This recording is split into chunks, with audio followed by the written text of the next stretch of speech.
Caleb Alexander slowly retracted his fingers into a fist until his branded palm all but disappeared. Did the Carver have mercy on men who murdered their treacherous brothers? When the mental image of his brother, strung up by a noose and drawn and quartered, failed to satisfy him, Caleb leaned against the ship's rail. He turned his face to the wind that had finally picked up, hoping it would soothe the desperate ache in his chest. 3 days. 3 entire days he had been unconscious, and the unspeakable headache he had woken to had rendered him inert and disoriented for at least a day more. His brother had pistol-whipped him so hard on the back of his head that the blow might have killed him. Judging by the guilt that stained Tucker's face when Caleb finally regained his senses, he knew his brother had feared the same. Leary had tended the knot on his head, along with the bruises and scrapes on his face. Tucker, his right hand tightly bandaged, was quick to announce that he'd kept his own vigil. His memory foggy, Caleb's attention had been seized by the trepidation on Leary's face. He sat up, stiff and sore after 4 days of lying in bed. "What is it?" he asked, reaching for her hand. He searched the bed for the imprint that would indicate his bondmate slept beside him. "Are you well? Is Sela—" Then he'd remembered. Oh, merciful Carver, he remembered everything. Tucker, kneeling beside Caleb's bed to steady him, shrank back, and for good reason. Caleb shot out a hand and grabbed Tucker by the throat with his ungloved hands. "I should kill you for what you've done!" With a roar, he tackled his brother, pinning him against the bed. Heedless of Leary's whimpers, he planted a knee in Tucker's chest. Tucker gasped against the fingers strangling him.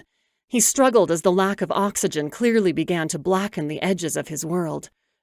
"'Twas for your own good." "My good?" Caleb shouted.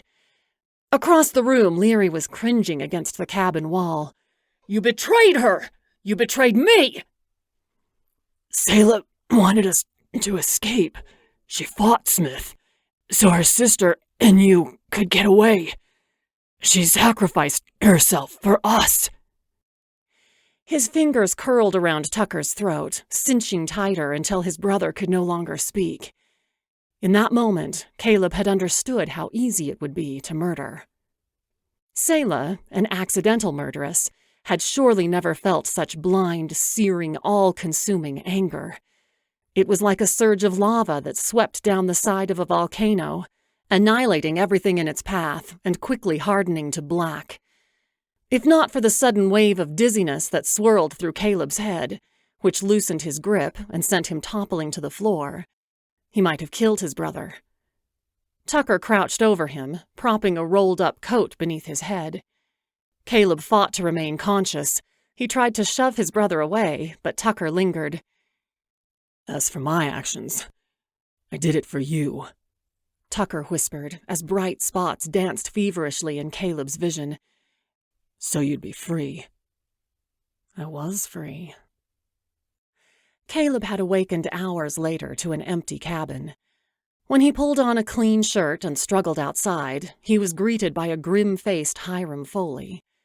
Spying his brother standing at the rail, Caleb pushed past the former captain of the Deliverance, only to have his arm seized in a grip as strong as a constrictor snake's. "Think, Alexander," murmured the grizzled man. "Brother, nay, he's one of the righteous. If you kill him, you'll answer to Lord Auberon. It will likely cost you your life." "I don't care," Caleb growled. "He's a blackguard and a wretch. His cowardice has sent Sela to her death."